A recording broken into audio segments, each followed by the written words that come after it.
شروع اللہ کا نام لے کر جو بڑا مہربان نہایت رحم والا ہے۔ یہ پیغمبر جو ہم وقتاً فوقتاً بھیجتے رہے ہیں، ان میں سے ہم نے بعض کو بعض پر فضیلت دی ہے۔ بعض ایسے ہیں جن سے اللہ نے گفتگو کی، اور بعض کے دوسرے امور میں مرتبے بلند کیے، اور عیسیٰ ابن مریم کو ہم نے کھلی ہوئی نشانیاں عطا کی اور روح القدس سے ان کو مدد دی، اور اگر اللہ چاہتا تو ان سے پچھلے لوگ اپنے پاس کھلی نشانیاں آنے کے بعد آپس میں نہ لڑتے، لیکن انہوں نے اختلاف کیا تو ان میں سے بعض تو ایمان لے آئے اور بعض کافر ہی رہے۔ اور اگر اللہ چاہتا تو یہ لوگ باہم جنگ و قتال نہ کرتے، لیکن اللہ جو چاہتا ہے کرتا ہے۔ اے ایمان والو، جو مال ہم نے تم کو دیا ہے اس میں سے اس دن کے آنے سے پہلے پہلے خرچ کر لو جس میں نہ اعمال کا سودا ہو اور نہ دوستی اور سفارش ہو سکے، اور کفر کرنے والے لوگ ظالم ہیں۔ اللہ وہ معبود برحق ہے کہ اس کے سوا کوئی عبادت کے لائق نہیں، زندہ ہے، سب کو تھامنے والا، اسے نہ اونگ آتی ہے نہ نیند۔ جو کچھ آسمانوں میں اور جو کچھ زمین میں ہے سب اسی کا ہے۔ کون ہے کہ اس کی اجازت کے بغیر اس سے کسی کی سفارش کر سکے؟ جو کچھ لوگوں کے روبرو ہو رہا ہے اور جو کچھ ان کے پیچھے ہو چکا ہے اسے سب معلوم ہے، اور لوگ اس کی معلومات میں سے کسی چیز پر دسترس حاصل نہیں کر سکتے۔ ہاں، جس قدر وہ چاہتا ہے اسی قدر معلوم کرا دیتا ہے۔ اس کی بادشاہی اور علم آسمان اور زمین سب پر حاوی ہے، اور اسے ان کی حفاظت کچھ بھی دشوار نہیں۔ وہ بڑا عالی رتبہ ہے، جلیل القدر ہے۔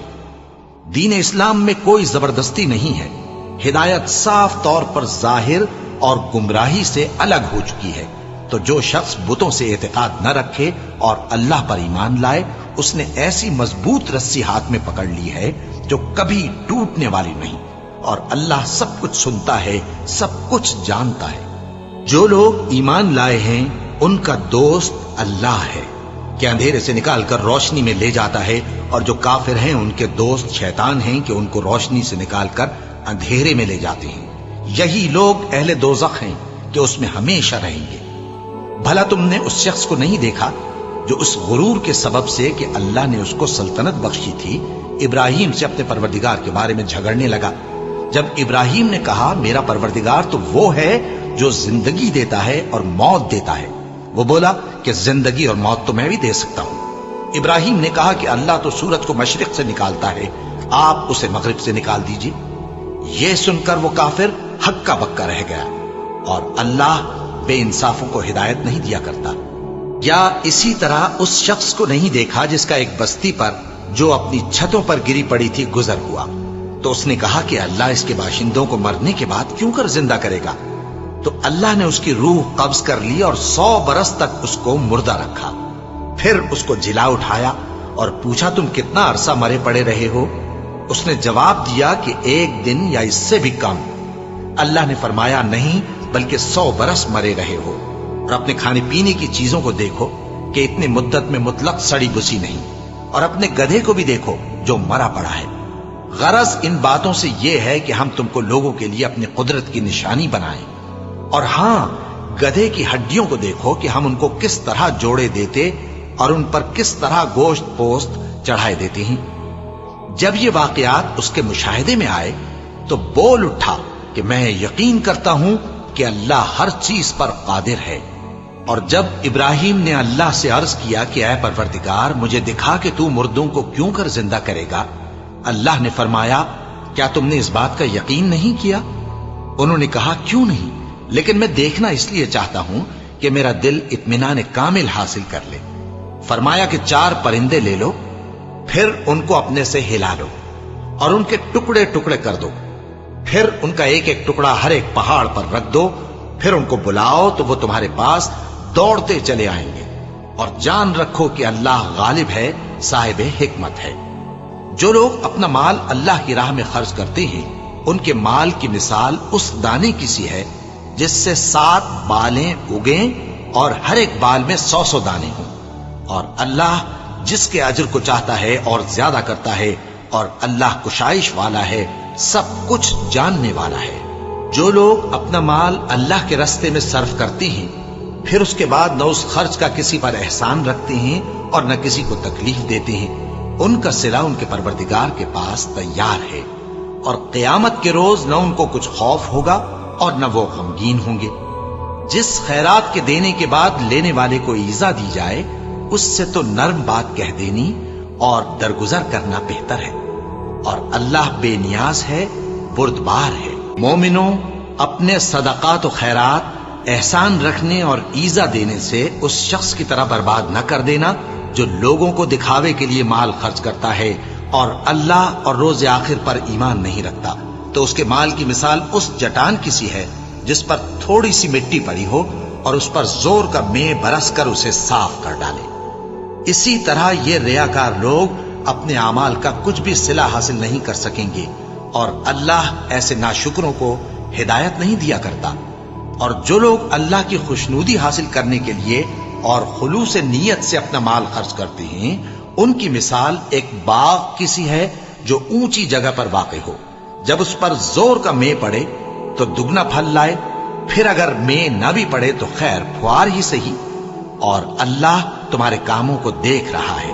بھلا تم میں کوئی یہ چاہتا ہے کہ اس کا کھجوروں اور انگوروں کا باغ ہو جس میں نہریں بہ رہی ہوں اور اس میں اس کے لیے ہر قسم کے میوے موجود ہوں، اور اسے بڑھاپا آ پکڑے اور اس کے ننھے ننھے بچے بھی ہوں، تو ناگہاں اس باغ پر آگ کا بھرا ہوا بگولا چلے، بس وہ جل جائے۔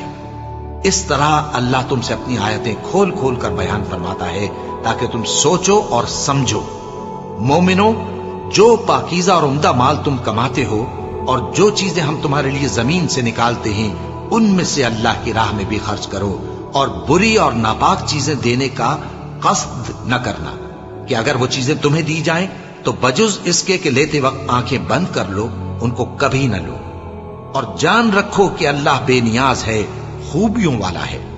شیطان تمہیں تنگ دستی کا خوف دلاتا اور بے حیائی کے کام کرنے کو کہتا ہے، اور اللہ تم سے اپنی بخشش اور رحمت کا وعدہ کرتا ہے، اور اللہ کشائش والا ہے، سب کچھ جاننے والا ہے۔ وہ جس کو چاہتا ہے دانائی بخشتا ہے، اور جس کو دانائی ملی بے شک اس کو بڑی نعمت ملی، اور نصیحت تو وہی لوگ قبول کرتے ہیں جو عقل مند ہیں۔ اور تم اللہ کی راہ میں جس طرح کا خرچ کرو یا کوئی نذر مانو، اللہ اس کو جانتا ہے، اور ظالموں کا کوئی مددگار نہ ہوگا۔ اگر تم خیرات ظاہر کر کے دو تو وہ بھی خوب ہے، اور اگر پوشیدہ دو اور دو بھی ضرورت مندوں کو تو یہ تمہارے لیے بہتر ہے، اور اس طرح کا دینا تمہارے گناہوں کو بھی دور کرے گا، اور اللہ کو تمہارے سب کاموں کی خبر ہے۔ اے نبی صلی اللہ علیہ وآلہ وسلم، تم ان لوگوں کی ہدایت کے ذمہ دار نہیں ہو، بلکہ اللہ ہی جس کو چاہتا ہے ہدایت بخشتا ہے۔ اور مومنوں، تم جو مال خرچ کرو گے تو اس کا فائدہ تم ہی کو ہے، اور تم تو جو خرچ کرو گے اللہ کی خوشنودی کے لیے کرو گے، اور جو مال تم خرچ کرو گے وہ تمہیں پورا پورا دے دیا جائے گا، اور تمہارا کچھ نقصان نہیں کیا جائے گا۔ اور ہاں، تم جو خرچ کرو گے تو ان حاجت مندوں کے لیے جو اللہ کی راہ میں رکے بیٹھے ہیں اور ملک میں کسی طرف جانے کی طاقت نہیں رکھتے اور مانگنے سے آر رکھتے ہیں، یہاں تک کہ نہ مانگنے کی وجہ سے ناواقف شخص ان کو تونگر خیال کرتا ہے، اور تم قیافے سے ان کو صاف پہچان لو کہ حاجت مند ہیں، اور شرم کے سبب لوگوں سے منہ پھوڑ کر اور لپٹ کر نہیں مانگ سکتے۔ اور تم جو مال خرچ کرو گے کچھ شک نہیں کہ اللہ اس کو جانتا ہے۔ جو لوگ اپنا مال رات اور دن اور پوشیدہ اور ظاہر اللہ کی راہ میں خرچ کرتے رہتے ہیں، ان کا صلہ ان کے پروردگار کے پاس ہے، اور ان کو قیامت کے دن نہ کسی طرح کا خوف ہوگا اور نہ غم۔ جو لوگ سود کھاتے ہیں وہ قبروں سے اس طرح حواس باختہ اٹھیں گے جیسے کسی کو جن نے لپٹ کر دیوانہ بنا دیا ہو، یہ اس لیے کہ وہ کہتے ہیں کہ سودا بیچنا بھی تو نفع کے لحاظ سے ویسا ہی ہے جیسے سود لینا، حالانکہ سودے کو اللہ نے حلال کیا ہے اور سود کو حرام۔ تو جس شخص کے پاس اللہ کی نصیحت پہنچی اور وہ سود لینے سے باز آ گیا تو جو پہلے ہو چکا وہ اس کا، اور قیامت میں اس کا معاملہ اللہ کے سپرد۔ اور جو پھر لینے لگا تو ایسے لوگ دوزخی ہیں کہ ہمیشہ دوزخ میں جلتے رہیں گے۔ اللہ سود کو نابود یعنی بے برکت کرتا اور خیرات کی برکت کو بڑھاتا ہے، اور اللہ کسی ناشکر گناہگار کو دوست نہیں رکھتا۔ جو لوگ ایمان لائے اور نیک عمل کرتے اور نماز پڑھتے اور زکات دیتے رہے، ان کو ان کے کاموں کا صلہ اللہ کے ہاں ملے گا، اور قیامت کے دن ان کو نہ کچھ خوف ہوگا اور نہ وہ غمناک ہوں گے۔ مومنو، اللہ سے ڈرو، اور اگر ایمان رکھتے ہو تو جتنا سود باقی رہ گیا ہے اس کو چھوڑ دو۔ پھر اگر ایسا نہ کرو گے تو تم اللہ اور اس کے رسول کی طرف سے اعلان جنگ سن لو، اور اگر توبہ کر لو گے اور سود چھوڑ دو گے تو تم کو اپنی اصل رقم لینے کا حق ہے، جس میں نہ اوروں کا نقصان اور نہ تمہارا نقصان۔ اور اگر قرض لینے والا تنگ دست ہو تو اسے کشائش کے حاصل ہونے تک مہلت دو، اور اگر زر قرض بخش دو تو وہ تمہارے لیے زیادہ اچھا ہے، بشرطے کہ سمجھو۔ اور اس دن سے ڈرو جبکہ تم اللہ کے حضور میں لوٹ کر جاؤ گے، اور ہر شخص اپنے اعمال کا پورا پورا بدلہ پائے گا، اور کسی کو کچھ نقصان نہ ہوگا۔ مومنو، جب تم آپس میں کسی میعاد معین کے لیے قرض کا معاملہ کرنے لگو تو اس کو لکھ لیا کرو، اور لکھنے والا تم میں کسی کا نقصان نہ کرے بلکہ انصاف سے لکھے۔ نیز لکھنے والا جیسا اللہ نے اسے سکھایا ہے لکھنے سے انکار بھی نہ کرے اور دستاویز لکھ دے، اور جو شخص قرض لے وہی دستاویز کا مضمون بول کر لکھوائے، اور اللہ سے کہ اس کا مالک ہے خوف کرے، اور زر قرض میں سے کچھ کم نہ لکھوائے۔ اور اگر قرض لینے والا کم عقل یا ضعیف ہو یا مضمون لکھوانے کی قابلیت نہ رکھتا ہو تو جو اس کا ولی ہو وہ انصاف کے ساتھ مضمون لکھوائے، اور اپنے میں سے 2 مردوں کو ایسے معاملے کے گواہ کر لیا کرو، اور اگر 2 مرد نہ ہوں تو 1 مرد اور 2 عورتیں جن کو تم گواہ پسند کرو کافی ہیں، کہ اگر ان میں سے ایک بھول جائے گی تو دوسری اسے یاد دلا دے گی۔ اور جب گواہ گواہی کے لیے طلب کیے جائیں تو انکار نہ کریں۔ اور قرض تھوڑا ہو یا بہت اس کی دستاویز کے لکھنے لکھانے میں سستی نہ کرنا، یہ بات اللہ کے نزدیک نہایت قرین انصاف ہے، اور شہادت کے لیے بھی یہ بہت درست طریقہ ہے۔ اس سے تم کو کسی طرح کا شک و شبہ بھی نہیں پڑے گا۔ ہاں، اگر سودا دست بدست ہو جو تم آپس میں لیتے دیتے ہو تو اگر ایسے معاملے کے دستاویز نہ لکھو تو تم پر کچھ گناہ نہیں۔ اور جب خرید و فروخت کیا کرو، مثلا زمین جائیداد کی، تو بھی گواہ کر لیا کرو، اور کاتب دستاویز اور گواہ معاملہ کرنے والوں کا کسی طرح کا نقصان نہ کریں۔ اگر تم لوگ ایسا کرو تو یہ تمہارے لیے گناہ کی بات ہے، اور اللہ سے ڈرو اور دیکھو کہ وہ تم کو کیسی مفید باتیں سکھاتا ہے، اور اللہ ہر چیز سے واقف ہے۔ اور اگر تم سفر پر ہو اور دستاویز لکھنے والا نہ مل سکے تو کوئی چیز رہن با قبضہ رکھ کر قرض لے لو، اور اگر تم میں سے کوئی دوسرے کو امین سمجھے یعنی رہن کے بغیر قرض دے دے تو امانت دار کو چاہیے کہ صاحب امانت کی امانت ادا کر دے، اور اللہ سے جو اس کا پروردگار ہے ڈرے، اور دیکھنا شہادت کو مت چھپانا، جو اس کو چھپائے گا وہ دل کا گناہگار ہوگا۔ اور اللہ تمہارے سب کاموں سے واقف ہے، جو کچھ آسمانوں میں اور جو کچھ زمین میں ہے سب اللہ ہی کا ہے۔ تم اپنے دلوں کی بات کو ظاہر کرو گے تو اور چھپاؤ گے تو اللہ تم سے اس کا حساب لے گا، پھر وہ جسے چاہے مغفرت کرے اور جسے چاہے عذاب دے، اور اللہ ہر چیز پر قادر ہے۔ رسول اللہ صلی اللہ علیہ وآلہ وسلم اس کتاب پر جو ان کے پروردگار کی طرف سے ان پر نازل ہوئی ایمان رکھتے ہیں، اور مومن بھی سب اللہ پر اور اس کے فرشتوں پر اور اس کی کتابوں پر اور اس کے پیغمبروں پر ایمان رکھتے ہیں، اور کہتے ہیں کہ ہم اس کے پیغمبروں سے کسی میں کچھ فرق نہیں کرتے، اور وہ اللہ سے عرض کرتے ہیں کہ ہم نے تیرا حکم سنا اور قبول کیا۔ اے پروردگار، ہم تیری بخشش مانگتے ہیں اور تیری ہی طرف لوٹ کر جانا ہے۔ اللہ کسی شخص کو اس کی طاقت سے زیادہ کا ذمہ دار نہیں بناتا۔ اچھے کام کرے گا تو اس کو ان کا فائدہ ملے گا، برے کرے گا تو اسے ان کا نقصان پہنچے گا۔ اے پروردگار، اگر ہم سے بھول یا چوک ہو گئی ہو تو ہم سے مواخذہ نہ کیجو۔ اے پروردگار، ہم پر ایسا بوجھ نہ ڈالیو جیسا تو نے ہم سے پہلے لوگوں پر ڈالا تھا۔ اے پروردگار، جتنا بوجھ اٹھانے کی ہم میں طاقت نہیں اتنا بوجھ ہم پر نہ رکھیو، اور اے پروردگار، ہمارے گناہوں سے درگزر کر اور ہمیں بخش دے اور ہم پر رحم فرما۔ تو ہی ہمارا مددگار ہے، سو ہم کو کافروں پر غالب کر۔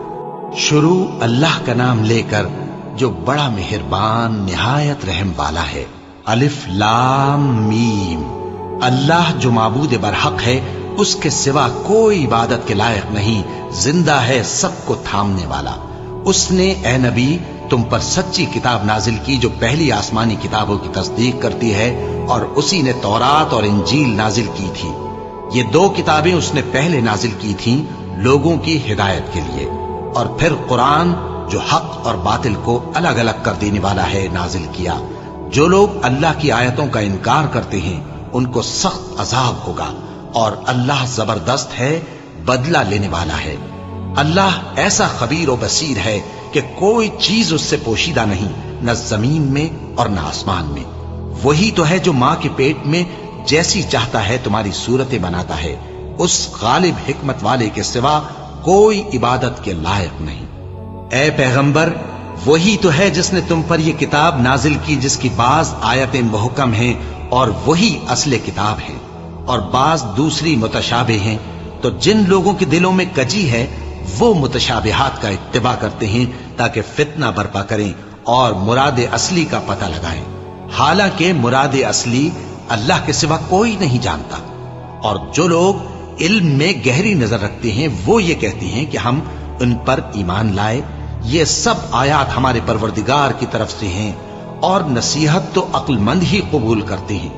اے پروردگار، جب تو نے ہمیں ہدایت بخشی ہے تو اس کے بعد ہمارے دلوں میں کجی نہ پیدا کر دیجو، اور ہمیں اپنے ہاتھ سے رحمت عطا فرما، تو بڑا عطا فرمانے والا ہے۔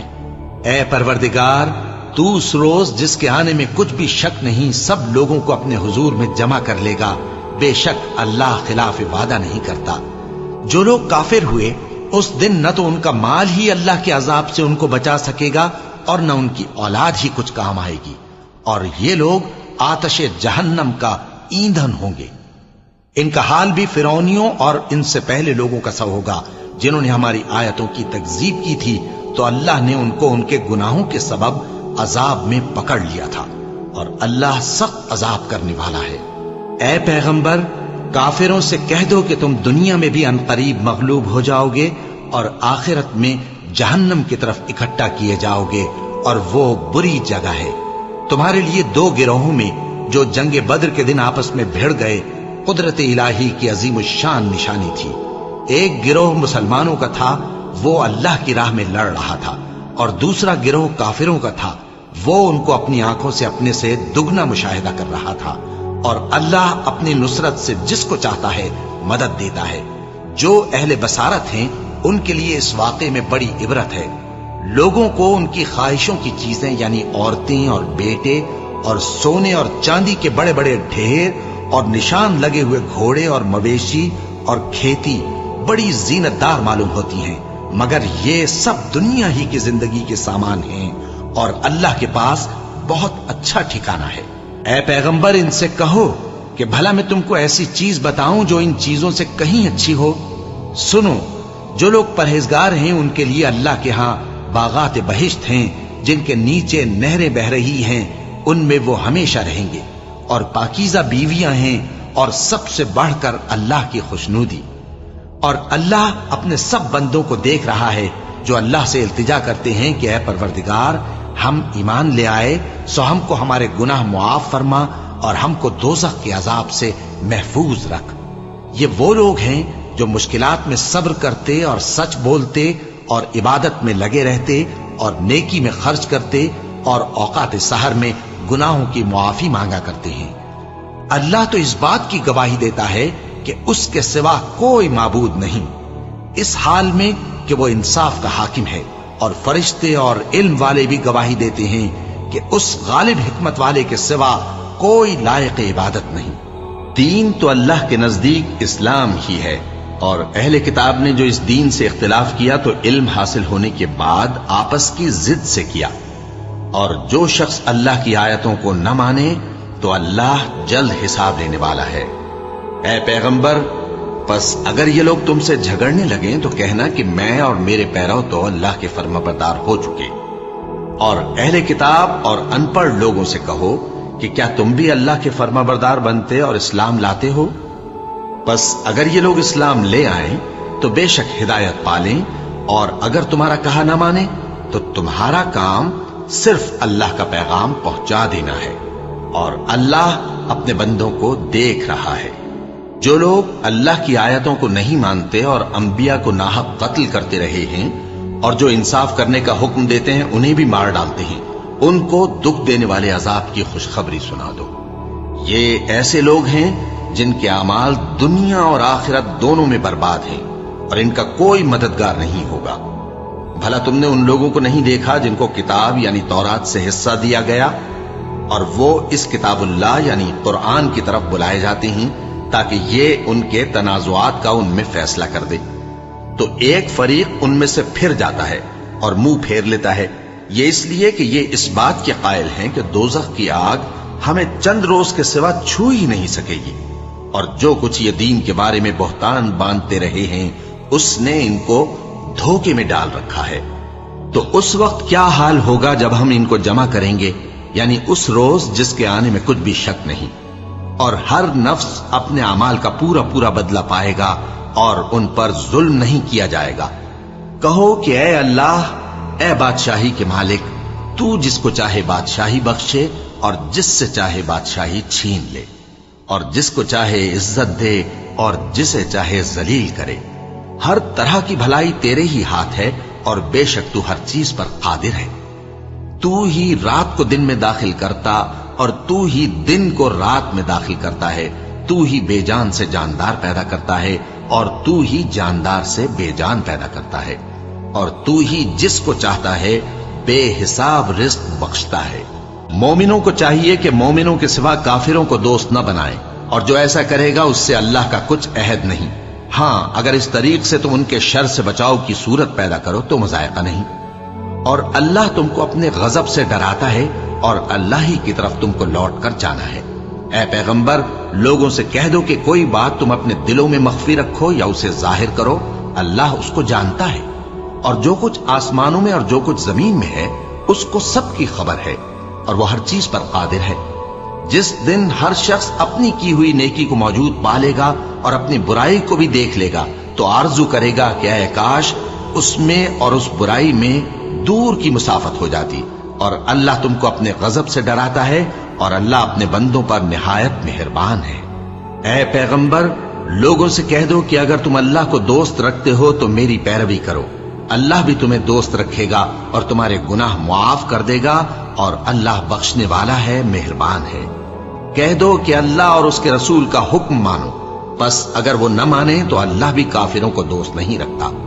اللہ نے آدم اور نوح اور خاندان ابراہیم اور خاندان عمران کو تمام جہان کے لوگوں میں سے منتخب فرمایا تھا، ان میں سے بعض بعض کی اولاد تھے، اور اللہ سننے والا ہے، جاننے والا ہے۔ وہ وقت یاد کرنے کے لائق ہے جب عمران کی بیوی نے کہا کہ اے پروردگار، جو بچہ میرے پیٹ میں ہے میں اس کو تیری نظر کرتی ہوں، اسے دنیا کے کاموں سے آزاد رکھوں گی، تو اسے میری طرف سے قبول فرما، تو سننے والا ہے، جاننے والا ہے۔ پھر جب ان کے یہاں بچہ پیدا ہوا تو کہنے لگی کہ پروردگار، میرے تو لڑکی ہوئی ہے، جبکہ اللہ خوب جانتا تھا جو ان کے یہاں ولادت ہوئی تھی، اور نہ ہوتا لڑکا مانند اس لڑکی کے۔ اور کہنے لگی میں نے اس کا نام مریم رکھا ہے، اور میں اس کو اور اس کی اولاد کو شیطان مردود سے تیری پناہ میں دیتی ہوں۔ تو اس کے پروردگار نے اس کو پسندیدگی کے ساتھ قبول فرمایا اور اسے اچھی طرح پرورش کیا، اور زکریا کو اس کا کفیل بنایا۔ زکریا جب کبھی عبادت گاہ میں اس کے پاس جاتے تو اس کے پاس کھانا پاتے۔ یہ کیفیت دیکھ کر ایک دن مریم سے پوچھنے لگے کہ مریم، یہ کھانا تمہارے پاس کہاں سے آتا ہے؟ وہ بولی کہ اللہ کے ہاں سے آتا ہے، بے شک اللہ جسے چاہتا ہے بے حساب رزق دیتا ہے۔ اس وقت زکریا نے اپنے پروردگار کو پکارا، عرض کی کہ پروردگار، مجھے اپنی طرف سے اولاد صالح عطا فرما، تو بے شک دعا سننے والا ہے۔ چنانچہ وہ ابھی عبادت گاہ میں کھڑے نماز ہی پڑھ رہے تھے کہ فرشتوں نے آواز دی کہ زکریا، اللہ تمہیں یحییٰ کی بشارت دیتا ہے، جو کلمۃ اللہ یعنی عیسیٰ کی تصدیق کریں گے اور سردار ہوں گے اور عورتوں سے رغبت نہ رکھنے والے اور ایک پیغمبر یعنی نیکوکاروں میں ہوں گے۔ زکریا نے کہا، اے پروردگار، میرے ہاں لڑکا کیوں کر پیدا ہوگا کہ میں تو بڈھا ہو گیا ہوں اور میری بیوی بانجھ ہے؟ فرمایا، اسی طرح اللہ جو چاہتا ہے کرتا ہے۔ زکریا نے کہا کہ پروردگار، میرے لیے کوئی نشانی مقرر فرما دے۔ فرمایا، تمہاری نشانی یہ ہے کہ تم لوگوں سے 3 دن اشارے کے سوا بات نہ کر سکو گے۔ تو ان دنوں میں اپنے پروردگار کی کثرت سے یاد اور صبح و شام اس کی تسبیح کرنا۔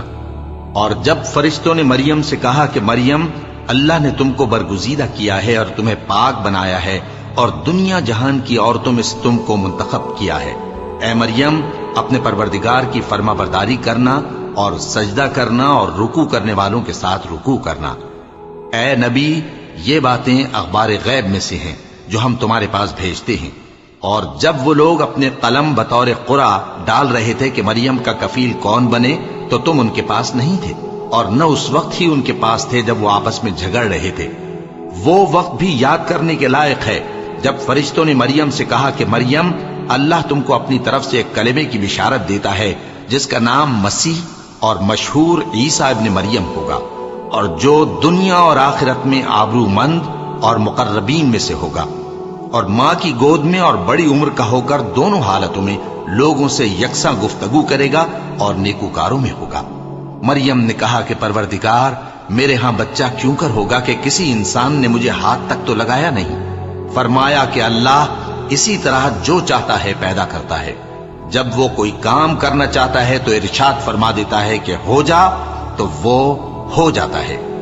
اور وہ اسے کتاب و حکمت اور تورات اور انجیل کا علم عطا کرے گا، اور عیسیٰ بنی اسرائیل کی طرف پیغمبر ہو کر جائیں گے اور کہیں گے کہ میں تمہارے پاس تمہارے پروردگار کی طرف سے نشانی لے کر آیا ہوں، وہ یہ کہ تمہارے سامنے مٹی سے پرندے کی صورت بناتا ہوں، پھر اس میں پھونک مارتا ہوں تو وہ اللہ کے حکم سے سچ مچ پرندہ ہو جاتا ہے، اور پیدائشی اندھے اور ابرص کو تندرست کر دیتا ہوں، اور اللہ کے حکم سے مردوں کو زندہ کر دیتا ہوں، اور جو کچھ تم کھا کر آتے ہو اور جو اپنے گھروں میں جمع کر رکھتے ہو سب تم کو بتا دیتا ہوں۔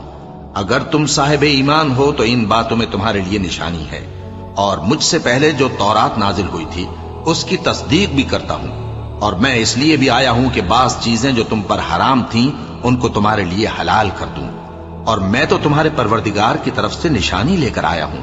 تو اللہ سے ڈرو اور میرا کہا مانو، کچھ شک نہیں کہ اللہ ہی میرا اور تمہارا پروردگار ہے، تو اسی کی عبادت کرو، یہی سیدھا رستہ ہے۔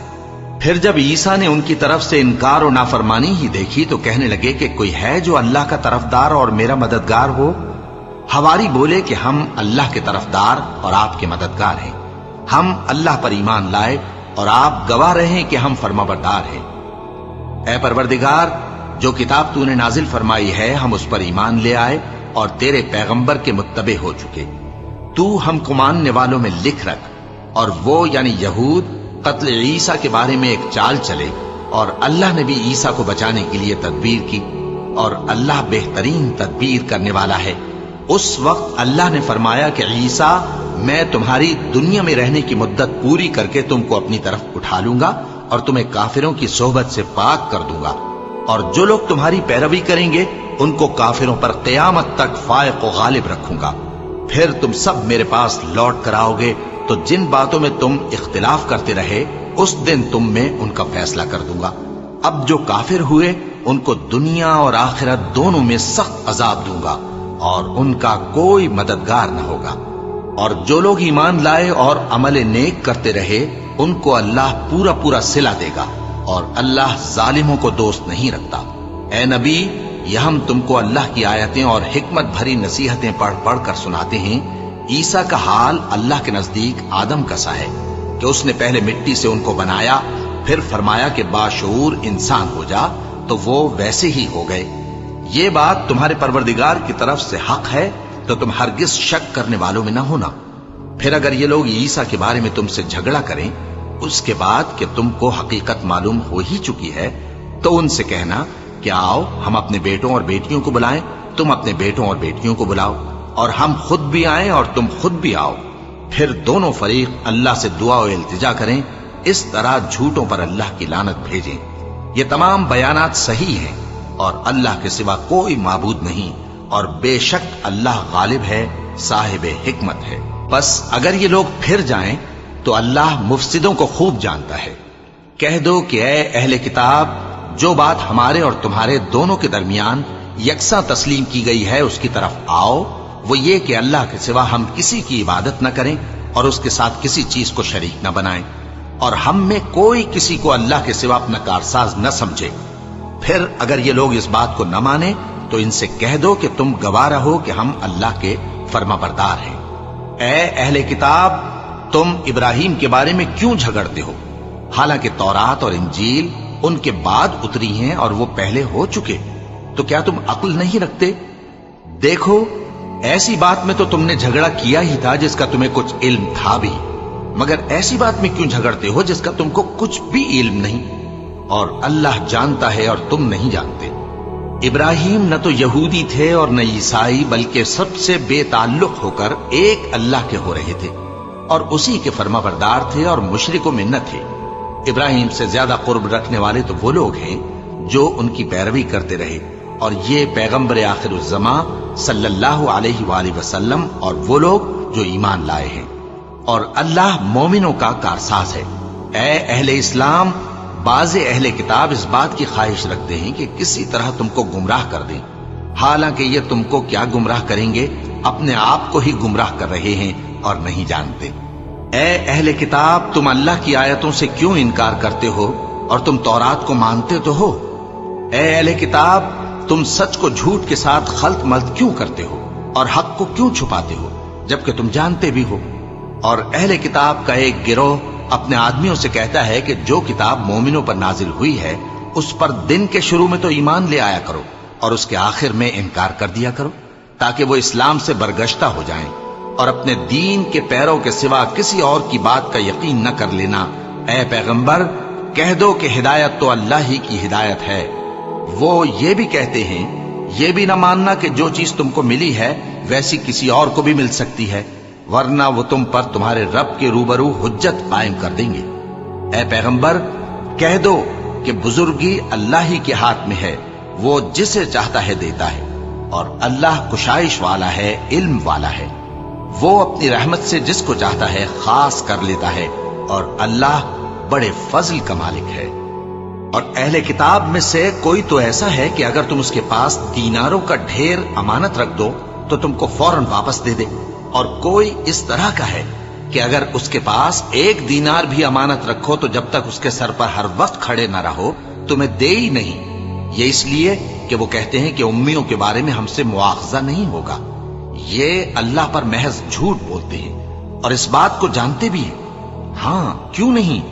جو شخص اپنے اقرار کو پورا کرے اور پرہیزگار بنا رہے تو اللہ بھی پرہیزگاروں کو دوست رکھتا ہے۔ جو لوگ اللہ کے اقراروں اور اپنی قسموں کو بیچ ڈالتے ہیں اور ان کے عوض تھوڑی سی قیمت حاصل کرتے ہیں، ان کا آخرت میں کچھ حصہ نہیں۔ ان سے اللہ نہ تو کلام کرے گا اور نہ قیامت کے روز ان کی طرف دیکھے گا، اور نہ ان کو پاک کرے گا، اور ان کو دکھ دینے والا عذاب ہوگا۔ اور ان اہل کتاب میں بعض ایسے ہیں کہ کتاب یعنی تورات کو زبان مروڑ مروڑ کر پڑھتے ہیں تاکہ تم سمجھو کہ جو کچھ وہ پڑھتے ہیں کتاب میں سے ہے، حالانکہ وہ کتاب میں سے نہیں ہوتا، اور کہتے ہیں کہ وہ اللہ کی طرف سے نازل ہوا ہے، حالانکہ وہ اللہ کی طرف سے نہیں ہوتا، اور اللہ پر جھوٹ بولتے ہیں اور یہ بات جانتے بھی ہیں۔ کسی آدمی کو شایع نہیں کہ اللہ اسے کتاب اور حکومت اور نبوت عطا فرمائے، پھر وہ لوگوں سے کہے کہ اللہ کو چھوڑ کر میرے بندے ہو جاؤ، بلکہ اس کو یہ کہنا چاہیے کہ اے اہل کتاب، تم ربانی ہو جاؤ، کیونکہ تم کتاب کی تعلیم بھی دیتے ہو اور کیونکہ پڑھتے پڑھاتے رہتے ہو۔ اور اس کو یہ بھی نہیں کہنا چاہیے کہ تم فرشتوں اور پیغمبروں کو معبود بنا لو۔ بھلا جب تم مسلمان ہو چکے تو کیا وہ تمہیں کافر ہونے کو کہے گا؟ اور جب اللہ نے پیغمبروں سے عہد لیا کہ جب میں تم کو کتاب اور دانائی عطا کروں پھر تمہارے پاس کوئی پیغمبر آئے جو تمہاری کتاب کی تصدیق کرے تو تمہیں ضرور اس پر ایمان لانا ہوگا اور ضرور اس کی مدد کرنی ہوگی۔ اور عہد لینے کے بعد پوچھا کہ بھلا تم نے اقرار کیا اور اس اقرار پر میرا ذمہ لیا، یعنی مجھے ضامن ٹھہرایا؟ انہوں نے کہا ہاں، ہم نے اقرار کیا۔ فرمایا کہ تم اس عہد و پیمان کے گواہ رہو اور میں بھی تمہارے ساتھ گواہ ہوں۔ اب جو لوگ اس کے بعد پھر جائیں تو وہی بد کردار ہیں۔ پھر کیا یہ کافر اللہ کے دین کے سوا کسی اور دین کے طالب ہیں؟ حالانکہ سب اہل آسمان و زمین خوشی یا ناخوشی سے اللہ کے فرما بردار ہیں اور اسی کی طرف لوٹ کر جانے والے ہیں۔ کہو کہ ہم اللہ پر ایمان لائے اور جو کتاب ہم پر نازل ہوئی اور جو صحیف ابراہیم اور اسماعیل اور اسحاق اور یعقوب اور ان کی اولاد پر اترے، اور جو کتابیں موسیٰ اور عیسیٰ اور دوسرے انبیاء کو پروردگار کی طرف سے ملی سب پر ایمان لائے۔ ہم ان پیغمبروں میں سے کسی میں کچھ فرق نہیں کرتے، اور ہم اسی اللہ کے فرما بردار ہیں، اور جو شخص اسلام کے سوا کسی اور دین کا طالب ہوگا وہ اس سے ہرگز قبول نہیں کیا جائے گا، اور ایسا شخص آخرت میں نقصان اٹھانے والوں میں ہوگا۔ اللہ ایسے لوگوں کو کیوں کر ہدایت دے جو ایمان لانے کے بعد کافر ہو گئے اور پہلے اس بات کی گواہی دے چکے کہ یہ پیغمبر برحق ہے، اور ان کے پاس دلائل بھی آ گئے، اور اللہ بے انصافوں کو ہدایت نہیں دیتا۔ ان لوگوں کی سزا یہ ہے کہ ان پر اللہ کی اور فرشتوں کی اور انسانوں کی سب کی لعنت ہے، ہمیشہ اس لعنت میں گرفتار رہیں گے۔ ان سے نہ تو عذاب ہلکا کیا جائے گا اور نہ انہیں مہلت دی جائے گی۔ ہاں، جنہوں نے اس کے بعد توبہ کی اور اپنی حالت درست کر لی تو اللہ بخشنے والا مہربان ہے۔ جو لوگ ایمان لانے کے بعد کافر ہو گئے پھر کفر میں بڑھتے گئے، ایسوں کی توبہ ہرگز قبول نہیں ہوگی، اور یہ لوگ گمراہ ہیں۔ جو لوگ کافر ہوئے اور کفر ہی کی حالت میں مر گئے، وہ اگر نجات حاصل کرنی چاہیں اور بدلے میں زمین بھر سونا دیں تو ہرگز قبول نہیں کیا جائے گا۔ ان لوگوں کو دکھ دینے والا عذاب ہوگا اور ان کا کوئی مددگار نہیں ہوگا۔